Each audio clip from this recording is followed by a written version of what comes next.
You can legally make joints in a main electrical panel provided you adhere to the National Electrical Code, or NEC. There are several key requirements to ensure safety and code compliance. Firstly, the joint must be accessible.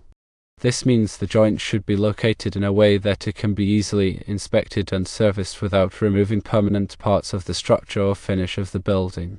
This accessibility allows for future maintenance, troubleshooting, and verification of the integrity of the connection. Secondly, the joint must be protected from physical damage. This often requires enclosing the joint in a suitable electrical box or conduit. Protection from physical damage prevents accidental contact, stress on the conductors, and potential shorts or ground faults. The enclosure should be appropriate for the environment, considering factors such as moisture, dust, and potential impact. Thirdly, the joint must be made with an approved method.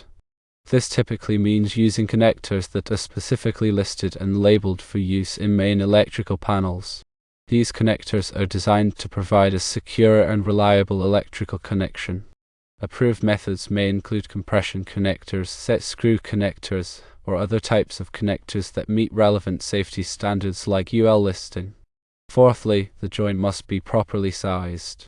The conductors, connectors, and any associated components must be rated to handle the anticipated current flow of the circuit. Overloading a joint can lead to overheating, insulation damage, and potential fire hazards. Consult relevant NEC tables and guidelines to determine the appropriate size and ampacity for the conductors and connectors based on the circuit's load requirements. If you are not comfortable making the joint yourself, it is always best to hire a qualified and licensed electrician.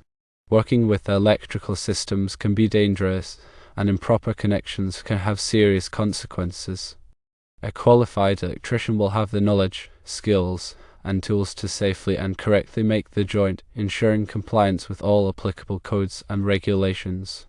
They can also assess the overall electrical system and identify any potential issues or hazards.